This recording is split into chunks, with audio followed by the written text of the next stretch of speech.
ہر روز شب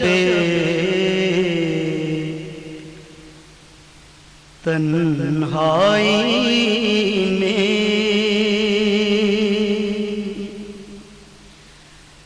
فرقت کا جنون تڑپاتا ہے، دل مجبوری پہ روتا ہے، جب یاد مدینہ آتا ہے، دل مجبوری پہ روتا ہے، جب یاد مدینہ آتا ہے، ہر روز شب تنہائی میں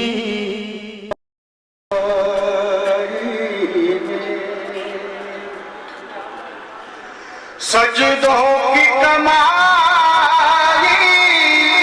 ایک طرف،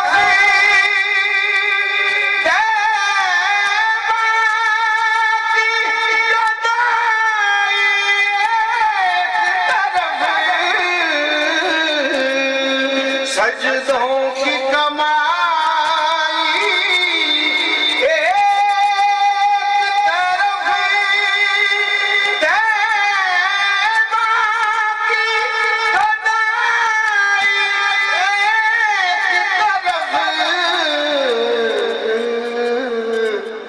ہر چیز اسے مل جاتی ہے، جو در پہ نبی کے جاتا ہے،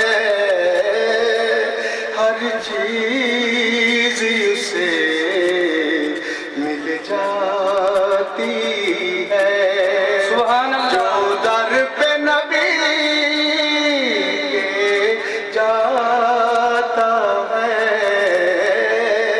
ہر روز شب تنہائی میں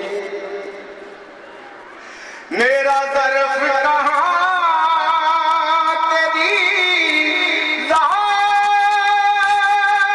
کہاں، میری فکر کہاں، تیری بات کہاں، میرا ظرف کہاں تیری ذات کہاں، میری فکر کہاں، تیری بات کہاں، ادنا سائے بھکاری ہوں، میں ادنا سائے بھکاری ہوں، یہی نسبت ہے، یہی ناتا ہے، ادنا سائے بھکاری ہوں، یہی نسبت ہے، یہی ناتا ہے، ہر روز شب تنہائی میں، اور ایک روح کی اٹھے میرے سینے سے، پیغام مدینے سے،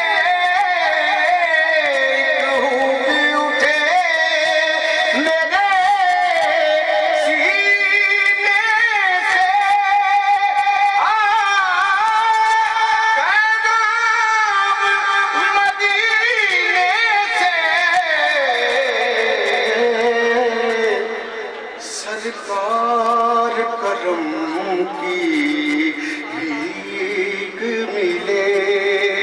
سرکار کرم کی بھیک ملے میں سائل ہوں تو داتا ہے سرکار کرم کی بھیک ملے اور ہو خیر تیرے میں کھانے کی ہو خیر تیرے میں کھانے کی میں کشتی مستانے کی ساقی تیری مست نگاہوں سے ساقی تیری مست نگاہوں سے ہر پیمانہ ہر جاتا ہے آقا تیری مست نگاہوں سے ہر پیمانہ ہر جاتا ہے ہر روز شب تنہائی میں اور مقدار تیری مدحت کام ظہوری کا تیرے نام ظہوری کا تیری مدحت کام ظہوری کا تیرے نام سے نام ظہوری کا کریا کریا بستی بستی جو تیری نعت سناتا ہے کریا کریا بستی بستی جو تیری نعت سناتا ہے ہر روز شب تنہائی میں فرقت کا جنون تڑپاتا ہے دل مجبوری پہ روتا ہے جب یاد مدینہ آتا ہے ہر روز شب تنہائی ایک آہم اعلان سماعت فرما لیں۔ هدانا لهذا وما كنا لنهتدي لولا أن هدانا الله الله عالم الغيب والشهادة هو الرحمن الرحيم والصلاة والسلام على سيد الأنبياء والمرسلين خاتم النبيين إمام المتقين قائد الغر المحجلين سيدنا ومولانا محمد المبعوث رحمة للعالمين وعلى آله الطيبين الطاهرين وأصحابه الراشدين المهديين أما بعد فأعوذ بالله من الشيطان الرجيم بسم الله الرحمن الرحيم وَلَقَدْ نَصَرَكُمُ اللَّهُ بِبَدْرٍ وَأَنْتُمْ أَذِلَّةٌ صدق الله مولانا العظيم إن الله وملائكته يصلون على النبي يا أيها الذين آمنوا صلوا علیہ وسلموا تسلیما الصلاۃ والسلام علیک یا رسول اللہ۔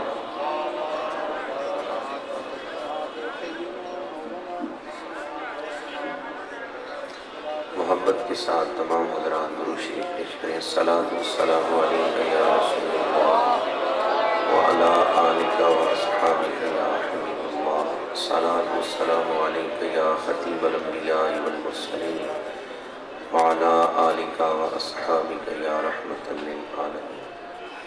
قابل صد احترام ذویل احتشام علماء کرام، مہمانان گرامی، بالخصوص عاشق رسالت مآب حاجی محمد اقبال محمد صاحب، عاشق مدینہ الحاج چودھری غلام حیدر صاحب، میزبان محفل عزیزم برادرم حماد صاحب، نصیر صاحب اور ان کے دیگر تمام رفقا، حاضرین و سامعین، اللہ رب العزت کا شکر ہے جس نے ہمیں آج اس انتہائی ایمان افروز محفل میں حاضری کی توفیق عطا فرمائی ہے۔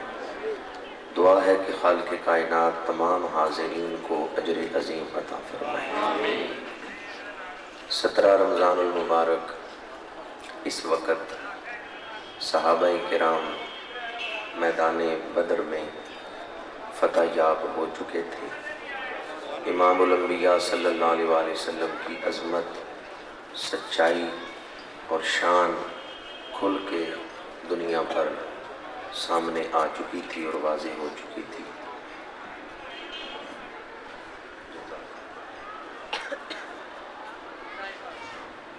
چودہ صحابہ کرام شہید ہو چکے تھے، چند زخمی تھے۔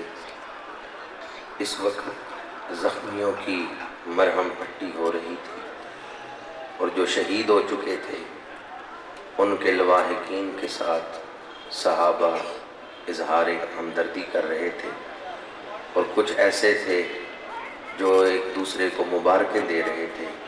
تمہیں مبارک ہو کہ تم شہید کی ماں بن گئے، تمہیں مبارک ہو تم شہید کے بھائی بن گئے۔ اس وقت محفل کر کے ہم اس جذبے کا اظہار کر رہے ہیں کہ اگر ہم میدان بدر میں ہوتے تو اس وقت ہم بھی ان زخمیوں کی مرہم پٹی کر رہے ہوتے۔ اس وقت محفل کر کے ہم اس جذبے کا اظہار کر رہے ہیں کہ اگر ہم اس دور میں ہوتے تو ہم بھی حضور کی خدمت میں ہوتے۔ اس دور میں اس خدمت کی سعادت تو ہمیں نہ مل سکی۔ آج محفل کر کے ہم ان شہدائے بدر کے ساتھ اپنی نسبت غلامی کا اظہار کر رہے ہیں۔ جس محبت کے ساتھ آپ دوست اس محفل میں شامل ہوئے، دعا ہے اللہ تعالیٰ آپ کی محبتوں کو اپنی بارگاہ میں قبول فرمائے، اور حشر کے میدان میں ہمیں ان شہدائے بدر کی معیت و سنگت نصیب فرمائے۔ چند گھڑیاں شہدائے بدر کا جو پیغام ہے کہ وہ کس عزم کے ساتھ میدان بدر کی طرف روانہ ہوئے اور انہوں نے قیامت تک آنے والی دنیا کو پیغام کیا دیا، وہ آپ کی خدمت میں پیش کروں گا۔ اللہ تعالیٰ حق گوئی کی توفیق عطا فرمائے۔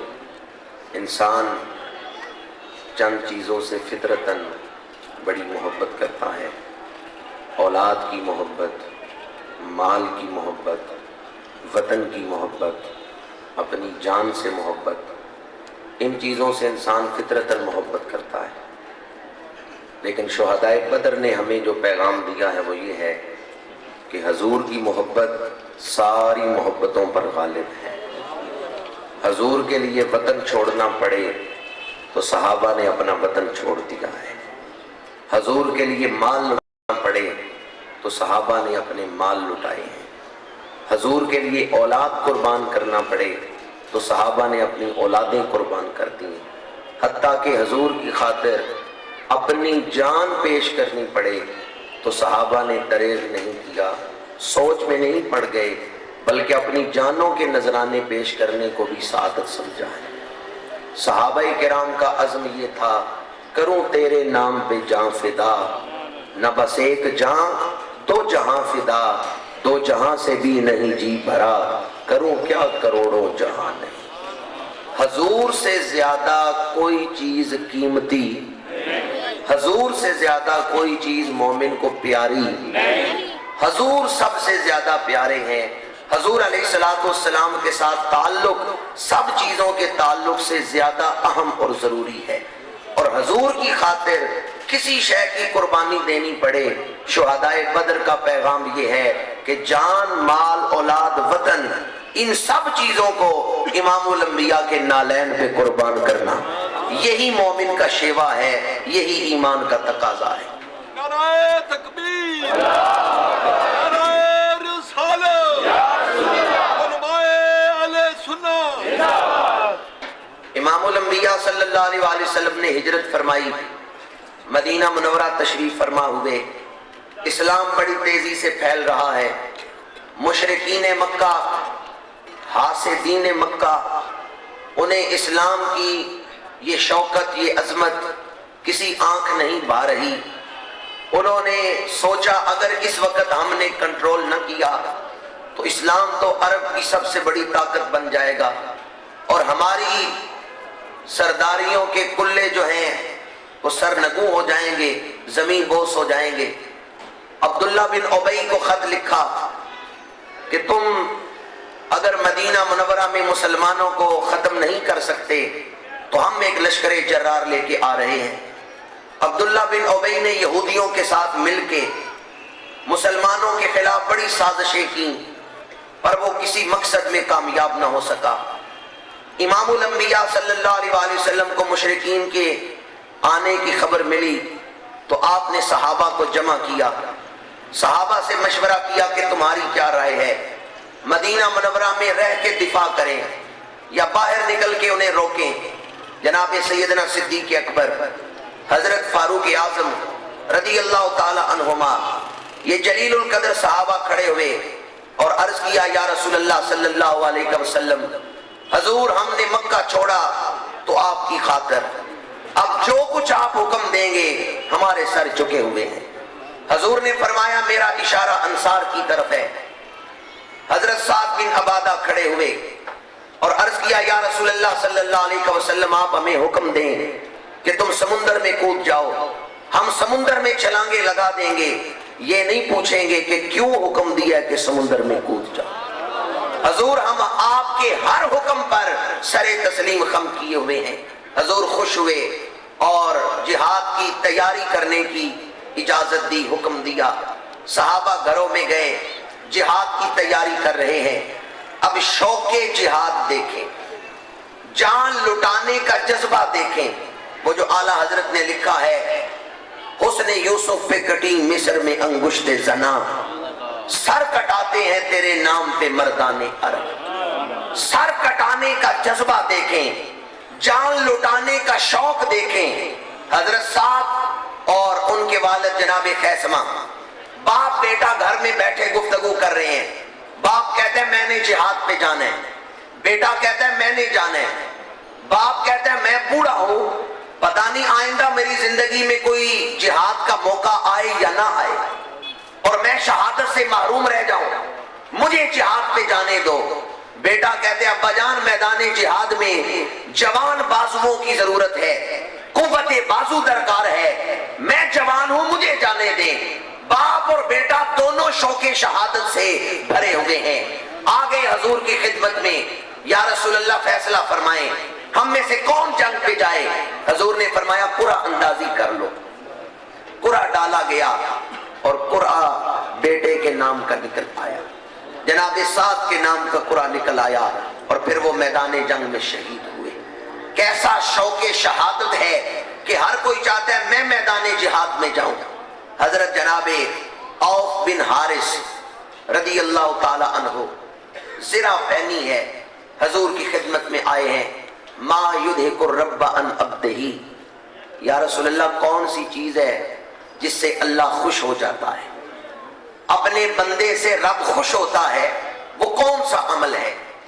حضور نے ارشاد فرمایا جب کسی بندے کے جسم پہ زخم آتا ہے میرا رب خوش ہو جاتا ہے۔ صحابہ کو فکر کیا ہے کہ اللہ کس بات سے راضی ہوتا ہے۔ آج ہمیں اور کتنی فکریں ہیں، پر کیا کسی کو اپنا رب راضی کرنے کی فکر بھی ہے؟ آج ہم اولاد کو راضی کرنے، خاندان برادری کو راضی کرنے، دوستوں کو راضی کرنے کی فکر رکھتے ہیں، پر جس کے پاس جا رہے ہیں اسے راضی کرنے کی فکر بھی کبھی کی ہے؟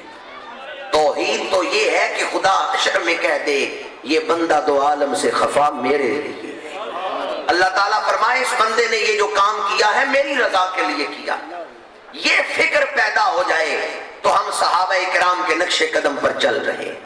اور اگر اپنا آپ راضی کرنے، اپنا نفس راضی کرنے اور اپنے دنیا کے دوستوں کو راضی کرنے کی فکر ہو اور اللہ کو راضی کرنے کی فکر نہ ہو، اللہ کو راضی کرنے کا خیال نہ ہو، اللہ کو ناراض کر کے ہم اپنے نفس کو راضی کریں تو ہم یزید کے راستے پہ چل رہے ہیں، ہم فرعون و نمرود کے راستے پہ چل رہے ہیں کہ انہیں اللہ کی رضا کی فکر نہیں تھی، اپنے نفس کو وہ راضی کرتے رہے۔ صحابہ کرام کی فکر کیا ہے؟ ما یدھک الرب عن عبدہ، یا رسول اللہ اللہ اپنے بندے کے کس عمل سے راضی ہوتا ہے، اللہ خوش کس بات پہ ہوتا ہے؟ حضور نے فرمایا بندے کے جسم پہ زخم آئے، اللہ کی رضا کے لیے زخم آئے، میرا رب خوش ہو جاتا ہے۔ صحابی نے زرہ پہنی ہوئی تھی، لوہے کا لباس پہنا ہوا تھا، وہ زرہ اتار دی، میرے آقا نے فرمایا زرہ کیوں اتار رہے ہو؟ یا رسول اللہ یہ زرہ میرے جسم پہ ہوگی تو زخم نہیں آئے گا، میں زرہ اس لیے اتار رہا ہوں کہ میرے جسم پہ زخم آئے تاکہ میرا رب راضی ہو جائے۔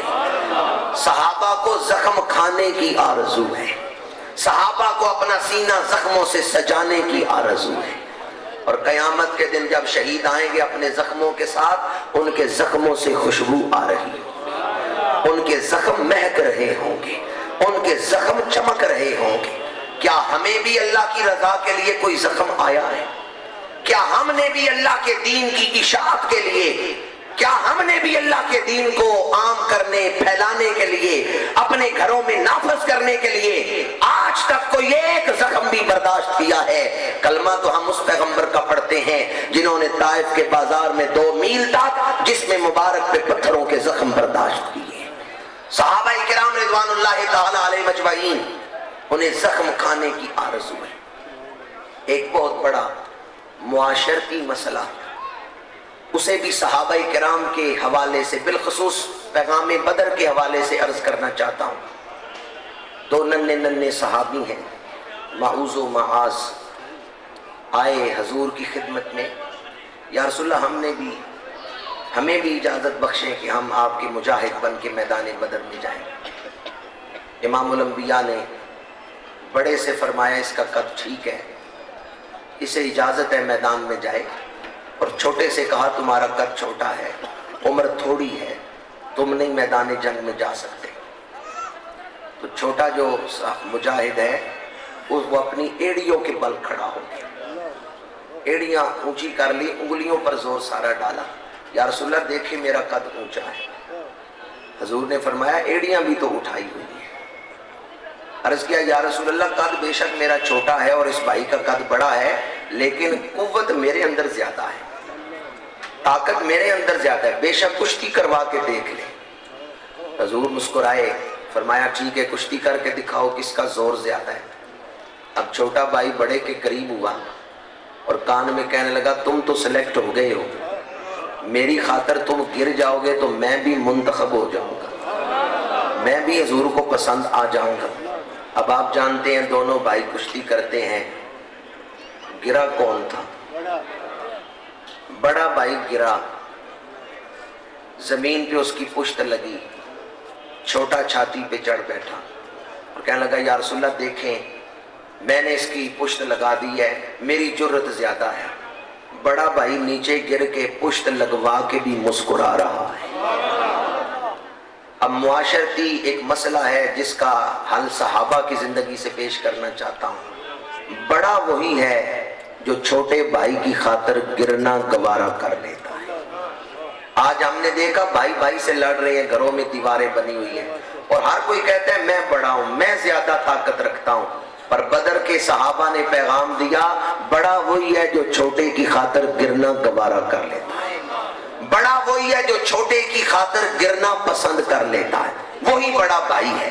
بڑا بھائی ہونے کے بھی کچھ تقاضے ہیں، اور صحابہ اکرام نے بتایا بڑا وہی ہے جو چھوٹے کی خاطر پشت لگوا لیتا ہے۔ بڑا بھائی گرا ہوا ہے، پشت لگی ہوئی ہے، پر خوش ہے کہ چلو جیتا ہے تو میرا بھائی جیتا ہے۔ چھوٹا خوش ہو رہا ہے کہ میں جیت گیا ہوں، تو بڑا بھائی اس بات پر خوش ہو رہا ہے چلو یہ جو خوش ہو رہا ہے یہ میرا ہی بھائی ہے، یہ جو جیتا ہے یہ میرا ہی بھائی ہے۔ اگر ہمارے اندر یہ محبت، یہ الفت پیدا ہو جائے، اخوت کی یہ کیفیت پیدا ہو جائے جو صحابہ کرام کے سینوں میں تھی، تو آج ہمارا معاشرہ رشک جنت بن سکتا ہے، آج ہمارے معاشرے میں امن و سکون پیدا ہو سکتا ہے۔ لیکن ہم صحابہ کے واقعات بھی سنتے ہیں، دلوں پہ قطعاً کوئی اثر نہیں ہوتا۔ شہدائے بدر، صحابہ کرام، مجاہدین بدر، انہوں نے ہمیں یہ پیغام دیا ہے کہ بڑے کا ظرف بھی بڑا ہونا چاہیے، بڑے کا حوصلہ بھی بڑا ہونا چاہیے۔ بڑا وہی ہے جو چھوٹے کی خاطر گرنا گوارا کر لیتا ہے۔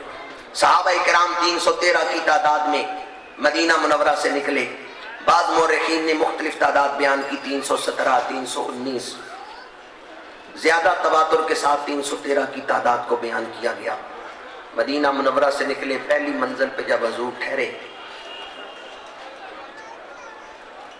ایک گڈریا جانور چرا رہا ہے، بکریاں چرا رہا ہے، اونٹ بھی اس کے پاس ہیں۔ پیغمبر اسلام صلی اللہ علیہ وسلم سے آشنائی نہیں، صحابہ سے پوچھنے لگا تم کون ہو اور کدھر جا رہے ہو؟ صحابہ نے فرمایا یہ ہمارے آقا ہیں، امام الانبیاء ہیں، ہم ان کی معیت میں جہاد کرنے جا رہے ہیں۔ اس گڈریے نے کہا اچھا تمہارے اندر کوئی نبی بھی ہے؟ صحابہ نے کہا ہاں یہ ہمارے آقا ہیں، یہ نبی الانبیاء ہے۔ وہ شخص بڑی بے ادبی سے کہنے لگا اگر آپ نبی ہیں تو یہ بتائیں میری حاملہ اونٹنی کے پیٹ میں کیا ہے، نر ہے یا مادہ ہے؟ بتائیں میری حاملہ اونٹنی کے پیٹ میں کیا ہے، بچہ پیدا ہوگا یا بچی پیدا ہوگی، نر پیدا ہوگا یا مادہ پیدا ہوگا؟ اس نے حضور کے آگے یہ سوال کیا، بتائیں میری حاملہ اونٹنی کے پیٹ میں کیا ہے۔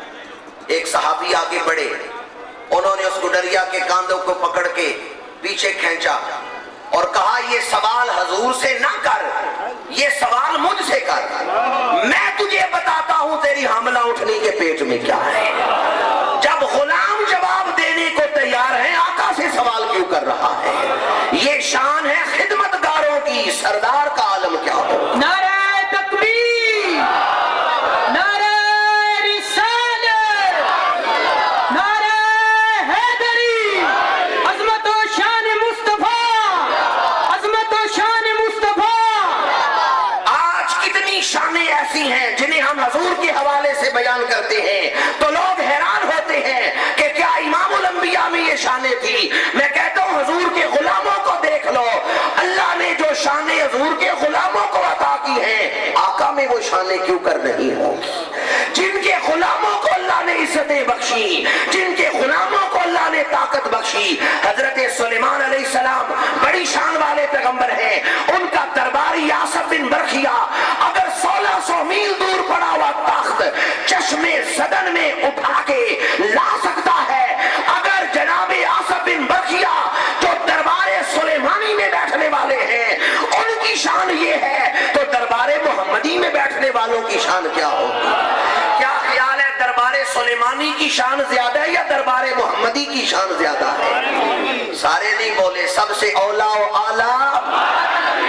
کس دور میں اور آپ زندگی گزار رہے ہیں؟ جس دور میں سلمان رشدی جیسا لعین اور بدبخت پیدا ہوا، جس دور میں ڈنمارک سے توہین آمیز خاکے شائع کیے گئے، جس دور میں اہانت رسول کی تحریک چلی، جس دور میں امام الانبیاء کی گستاخیاں کی گئی، آئے میری ملت کے غیور مسلمانوں، ایک بار اپنے سینوں کا زور لگا کے اس محفل کو گواہ بنا دو کہ غلامان رسول آج بھی زندہ ہیں اور شہدائے بدر کے نقش قدم پر چلتے ہوئے اپنا تن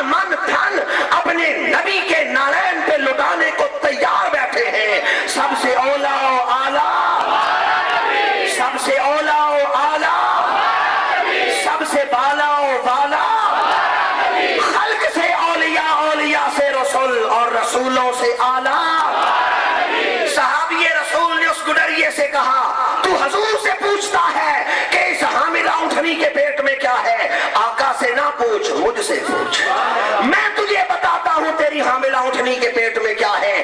گویا صحابہ کرام نے بتا دیا، اگر ہم غلاموں کو اتنی شان ملی ہے تو آقا کی شان کتنی ہوگی؟ یہ شان ہے خدمتگاروں کی، سردار کا عالم میدان بدر کی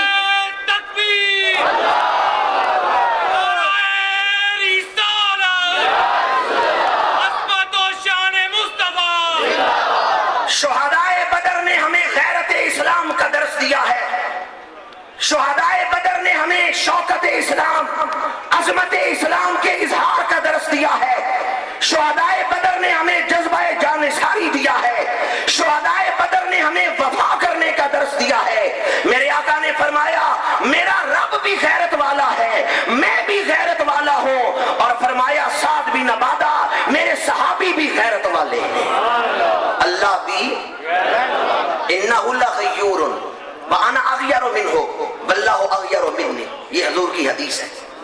انہ لغیور وانا اغیر منہ واللہ اغیر منی، حضور نے فرمایا میرے صحابی بھی غیرت والے، اور صحابہ سے زیادہ غیرت میں رکھتا ہوں، اور پھر فرمایا میرے سے زیادہ غیرت میرا رب رکھتا ہے، سب سے زیادہ غیرت تو میرا رب رکھتا ہے۔ فرمایا اس کے بعد غیرت سب سے زیادہ میرے اندر ہے، اور میرے بعد سب سے زیادہ غیرت میرے صحابہ میں ہے۔ میدان بدر کی طرف شمشیر عریاں لے کے جانے والے صحابہ، جان ہتھیلی پہ رکھ کے جانے والے صحابہ، اپنے گھر بار چھوڑ کے جانے والے صحابہ غیرت اسلام کا درس دے رہے ہیں، اور آج ہماری حالت یہ ہے اسلام ہماری آنکھوں کے سامنے مٹ رہا ہو، اسلام کے خلاف عمل کیے جا رہے ہوں، اسلام کے خلاف بیان دیے جا رہے ہوں، پیغمبر اسلام کی اہانت کی جا رہی ہو، اور ہم ہاتھ پہ ہاتھ دھرے بیٹھے ہوں، ہم خاموشی سے بیٹھے ہوں۔ غیرت جسے کہتے ہیں، گئی تیمور کے گھر سے، ایمان غیرت کا درس دیتا ہے، ایمان جرأت سکھاتا ہے، اور شہدائے بدر کا تذکرہ سننے کے لیے بیٹھنے والوں اگر غیرت نہیں ہے تو خطرہ ہے کہ ایمان ہی ضائع نہ کر بیٹھو، اگر غیرت نہیں ہے تو خطرہ ہے کہیں ایمان ہی ضائع نہ ہو جائے۔ اس لیے آئے آج شہدائے بدر کے قدموں کی خاک اس چیز کا عزم اور اظہار کریں کہ ہم اپنا آپ لٹا سکتے ہیں، اسلام کو لٹتا ہوا نہیں دیکھ سکتے۔ آئین جواں مرداں حق گوئی و بے باکی، اللہ کے شیروں کو آتی نہیں روبائی۔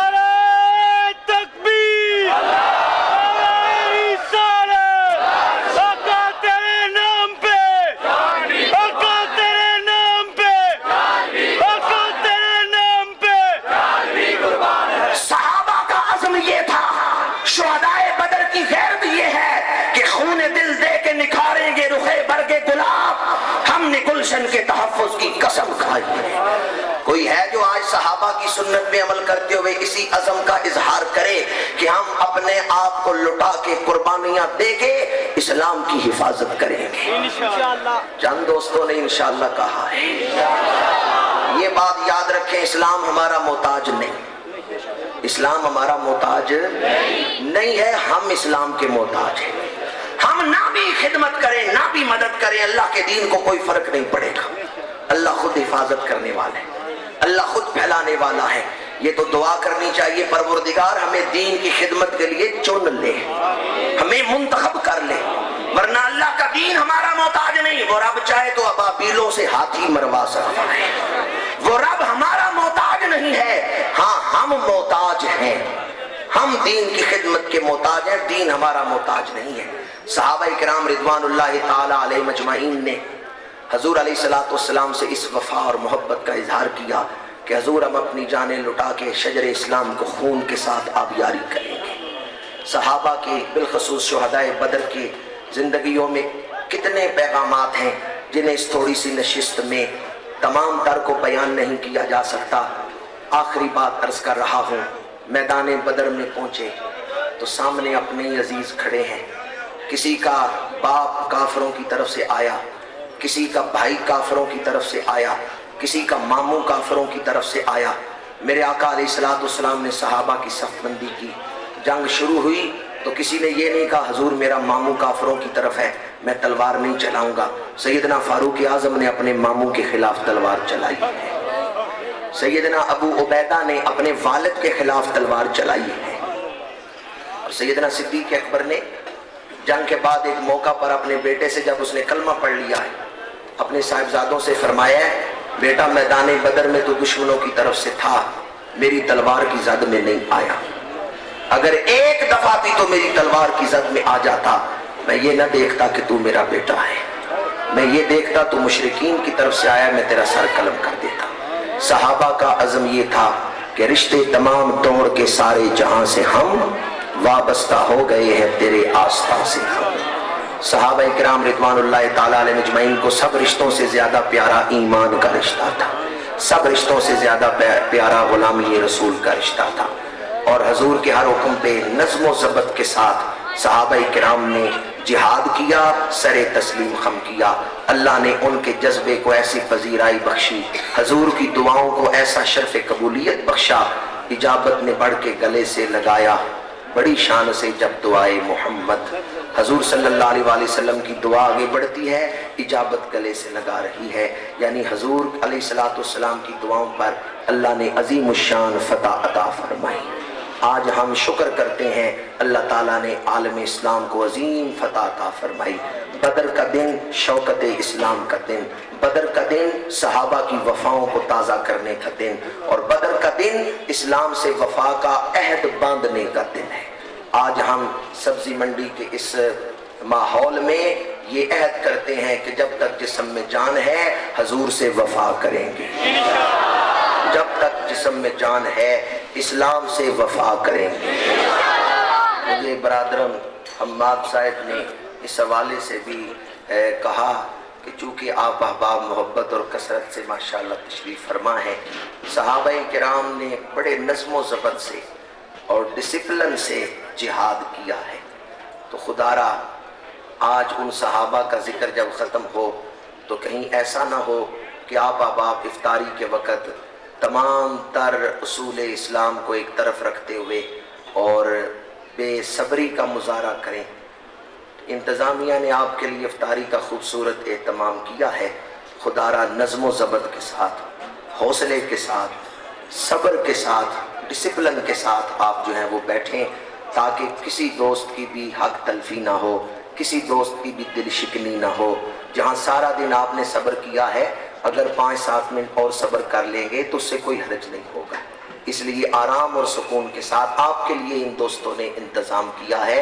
اور اسلام تو ہمیں نظم و ضبط سکھاتا ہے, ڈسپلن سکھاتا ہے. اللہ تعالیٰ عمل کی ماشاءاللہ. آج کا دن اسلام کی خاطر قربانیاں دینے کا دن اور بہت بڑے جذبے کے اظہار کا دن. شہدائے بدر کی عظمت, ان کی شان, ان کے مقدس خون کی شان ہم بیان نہیں کر سکتے. ان کے خون مقدس کا واسطہ دے کے آپ احباب سے پوچھ رہا ہوں, بڑے بڑے جلسوں میں میں نے نعرہ سنا غلامی رسول میں موت بھی قبول ہے. آپ کو قبول ہے؟ تو ذرا ایک دفعہ اسی جذبے کا اظہار کر دیں, غلامی رسول میں موت بھی. اب کوئی ہے جو اسی زور سے کہہ دے غلامی رسول میں نماز بھی قبول ہے؟ بہت جذبے سے آپ نے قبول کیا ہے. اور اگر رمضان کے بعد بھی اسی طرح مسجدیں آباد ہوں جس طرح آج آباد ہیں تو میں سمجھوں گا آپ نے شہدائے بدر کے خون سے وفا کی ہے. اور اگر اس کے بعد رمضان کے بعد مسجدیں خالی آپ کر دیں تو شہدائے بدر کے خون سے وفا نہیں کی. غلامی رسول میں نماز بھی جان دینے کو تیار ہے تو نماز پڑھنے کو کیوں نہیں تیار. اللہ پنجگانہ نماز کی توفیق عطا فرمائے. تمام بھائیوں سے گزارش ہے کہ صفوں میں ہی بیٹھے رہیں.